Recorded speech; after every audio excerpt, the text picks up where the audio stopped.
The night was dark and the air was thick with tension as Deadpool, also known as Wade Wilson, stealthily approached the abandoned Weapon X facility in the Canadian wilderness. Wade's usual banter was subdued, knowing that what lay ahead required a more serious approach. His informant had whispered about secret experiments being revived at Weapon X, the very program that had created both him and Wolverine. Meanwhile, Logan, the man known as Wolverine, was already inside the facility. His heightened senses picked up the faint sounds of machinery and hushed voices. Logan had his own reasons for being here. Whispers of a new project, Weapon Z, had reached his ears, a project that could mean disaster if left unchecked. As Deadpool slipped through a side entrance, his path intersected with Wolverine's. The two men exchanged wary glances, each uncertain of the other's intentions. Despite their complicated history,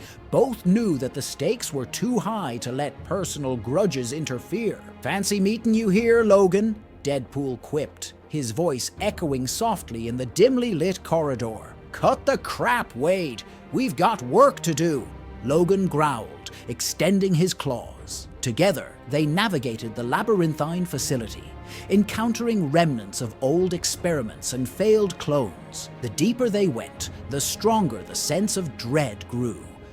The air was thick with the scent of antiseptic and old blood. They finally reached a heavily secured door. Deadpool hacked into the control panel with surprising skill, and the door slid open to reveal a hidden laboratory. Inside, they found Dr. Nathaniel Essex, better known as Mr. Sinister, overseeing a group of scientists. Sinister's latest project involved using DNA from both Deadpool and Wolverine to create a new breed of super soldiers. These Weapon Z soldiers were designed to be unstoppable, combining Wolverine's healing factor with Deadpool's regenerative abilities. Deadpool and Wolverine burst into the lab, catching the scientists off guard. A fierce battle ensued, with Deadpool's acrobatics and swordplay complementing Wolverine's raw ferocity and adamantium claws. As they fought, Sinister activated the first of his Weapon Z prototypes. The prototype, a hulking figure with a twisted mix of both Deadpool and Wolverine's abilities, charged at them with incredible speed. Logan engaged it head-on, while Deadpool took on the remaining guards and scientists. During the fight, Logan managed to tear off a piece of the prototype's armor, revealing a disturbing sight: the face of a young mutant, mind-controlled and augmented against his will. Logan's resolve hardened. This wasn't just a fight to stop Sinister. It was a mission to save these exploited mutants. As the battle raged on, Deadpool and Wolverine realized that destroying the facility was their only option. They fought their way to the main control room, where Deadpool planted explosives, while Logan held off the advancing guards and prototypes. "We need to get these kids out of here, Logan," Deadpool shouted over the din of combat. Logan nodded, his mind already racing with the logistics of an evacuation. With Sinister temporarily incapacitated, they managed to gather the surviving test subjects and lead them towards an exit. Just as they reached the main door, Sinister reappeared, now flanked by more Weapon Z prototypes. "You think you can stop my work? You're merely delaying the inevitable," he sneered. The final confrontation was brutal. Sinister unleashed his full power, manipulating the environment and attacking with energy blasts. Deadpool and Wolverine fought with everything they had, their combined efforts barely keeping Sinister at bay. Logan took the brunt of Sinister's attacks, using his body as a shield to protect the escaping mutants. Deadpool, seeing an opening, used his teleportation device to get behind Sinister and deliver a critical strike. With Sinister momentarily stunned, Logan and Deadpool initiated the detonation sequence. They had mere minutes to get everyone out before the entire facility would be reduced to rubble. The explosion rocked the forest, sending a massive fireball into the sky.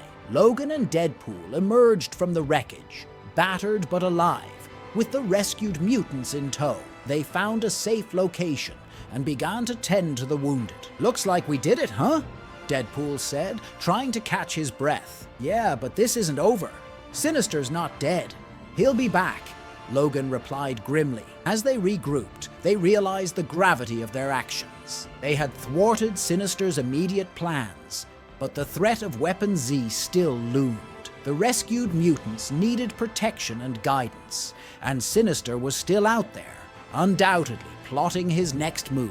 Back in New York, Deadpool and Wolverine sought the help of the X-Men. Professor Charles Xavier agreed to shelter the rescued mutants at the Xavier Institute, where they could receive the care and training they needed. Despite their initial reluctance, Logan and Wade found themselves working more closely with the X-Men. They knew that the fight against Sinister and the Black Order would require their combined strengths and the resources of the X-Men. As days turned into weeks, the rescued mutants began to show progress under the X-Men's guidance.